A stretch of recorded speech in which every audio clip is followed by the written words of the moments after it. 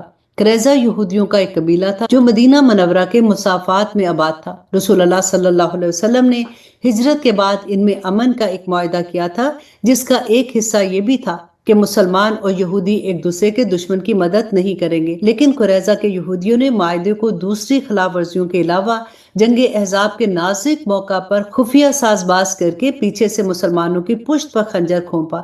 اس لیے جنگ احزاب سے فراغت پا کر اللہ سبحانہ تعالیٰ کا حکم ہوا کہ اب فوراً بنو قریظہ پر حملہ کر کے ان آستینوں کے سام کو ختم کیا جائے۔ چنانچہ آپ نے ان کا محاصرہ فرمایا، جس کے نتیجے میں ان کے بہت سے افراد قتل ہوئے اور بہت سے گرفتار بھی ہوئے۔ اس واقعہ کی بھی کچھ تفصیل اس صورت میں آئے گی۔ تیسرا اہم واقعہ یہ تھا کہ اہل عرب جب کسی کو اپنا منہ بولا بیٹا بنا لیتے تو اسے ہر معاملے میں سگے بیٹے کا درجہ دیتے تھے، یہاں تک کہ وہ میراث بھی پاتا تھا، اور اس کے منہ بولے باپ کے لیے جائز نہیں سمجھا جاتا تھا کہ وہ اس کی بیوی کے ساتھ نکاح کر سکے۔ عربوں کی یہ جہلانہ رسمیں دلوں میں ایسا گھر کر گئی تھی کہ ان کا خاتمہ صرف زبانی نصیحت سے نہیں ہو سکتا تھا۔ اس لیے رسول اللہ صلی اللہ علیہ وسلم نے ایسی رسموں کا خاتمہ کرنے کے لیے سب سے پہلے خود علی اعلان ان رسموں کا خاتمہ کیا، تاکہ یہ بات واضح ہو جائے کہ اگر اس کام میں ذرا بھی کوئی خرابی ہوتی تو رسول اللہ صلی اللہ علیہ وسلم اس کے پاس بھی نہ جاتے۔ اس کی بہت سی مثالیں آپ کو رسول اللہ صلی اللہ علیہ وسلم کی سیرت میں ملیں گی۔ منہ بولے بیٹے کے بارے میں جو رسم تھی، اس کو ختم کرنے کے لیے بھی اللہ سبحانہ تعالیٰ نے رسول اللہ کو حکم دیا کہ آپ اپنے منہ بولے بیٹے حضرت زید بن حارثہ کی طلاق دی ہوئی بیوی زینب بنت جہش رضی اللہ عنہا سے نکاح فرمائے۔ واضح رہے کہ حضرت زینب رسول اللہ صلی اللہ علیہ وسلم کی پھوپھی کی بیٹی تھی، اور حضرت زید رضی اللہ عنہ سے ان کا نکاح خود آپ نے ہی کروایا تھا۔ اس لیے اگرچہ ان سے نکاح کرنا آپ کے لیے ایک بڑا صبر آزما عمل تھا، لیکن آپ نے اللہ تعالیٰ کے حکم اور دینی مصلحت کے آگے سر جھکا دیا اور ان سے نکاح کر لیا۔ اسی نکاح کے ولیمے پہ حجاب یعنی پردے کے احکامات کا حکم بھی آیا تھا، جو اس صورت کا حصہ ہے۔ چوتھا واقعہ یہ ہے کہ رسول اللہ صلی اللہ علیہ وآلہ وسلم کی ازواج مطہرات نے اگرچہ ہر طرح کی سرد و گرم حالات میں رسول اللہ کا بھرپور ساتھ دیا تھا، لیکن جب آپ کے پاس مختلف فتوحات کے نتیجے میں مالی طور پر وسعت ہو تو انہوں نے اپنے خرچے میں اضافے کا مطالبہ کر دیا۔ یہ مطالبہ عام حالات میں کسی بھی طرح کوئی ناجائز مطالبہ نہیں تھا، لیکن رسول اللہ صلی اللہ علیہ وسلم کی زوجیت کا شرف رکھنے والی ان مقدس خواتین کا مقام بلند اس قسم کے مطالبات سے بالا تر تھا۔